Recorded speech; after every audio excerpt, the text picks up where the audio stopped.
Hey, Adam here with a simple and fast review of the StylusHome magnetic palm rejection stylus pen for iPad. We're going to open it up, show you what it looks like, test it out, and of course let you know whether or not it's worth buying. All right, so getting this out of its box, pretty standard. You have your buttons up here.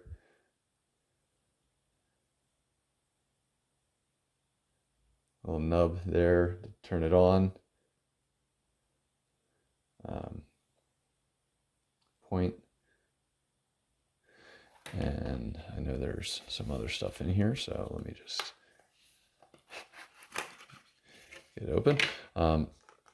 Charging cable.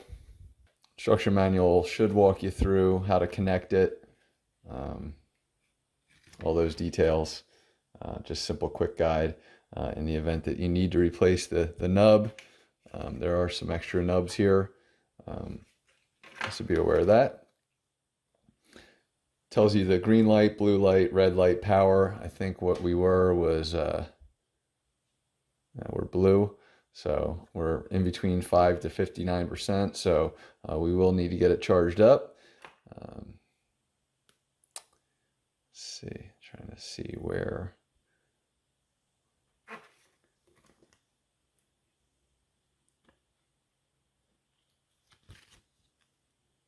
All right, so I was incorrect. There is no buttons.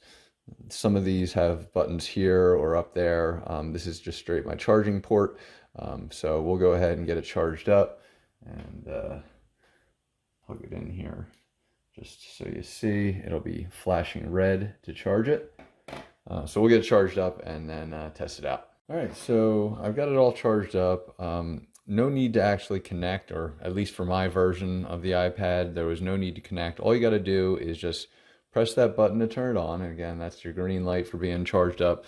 And I'm going to do my best to kind of show you that I'm going to have my palm on it and still, well, I'm in eraser mode, sorry, saying hi and doing whatever I want to do while still having my palm on it. So you can see that palm rejection is totally there.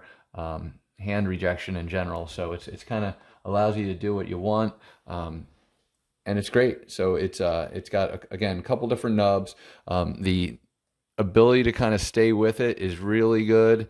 It doesn't, and we'll zoom in a little bit. It just does a really nice job of different angles. It's still, whether we go top, down, side, it all stays and works really nice. No skips, no anything. So a really nice thing. And then when I'm done, just turn it off. Now it does have a magnetic capability. Let me try and take this out real quick because it's in a case. All right. So what you'll want to do is line it up with this where the opening would be. And sorry, just so you can see, line it up so that that side is going to be what you're looking to magnetize. And there you go. Now I personally have a case that I just put it right into this little area, and it does fit completely fine. So once I get this back into its case, I'll show you that. I'm doing a great job of it. Anyway, so it goes right back into the case perfectly, no issues whatsoever. Fits like a regular size pen, and literally have another brand and very similar, and that's the one that has buttons, by the way. But generally speaking, about the same size, height-wise, a little bit longer. Battery length is great. Everything's good. So to me, definitely worth buying. Hopefully this review helps you, and thanks for watching.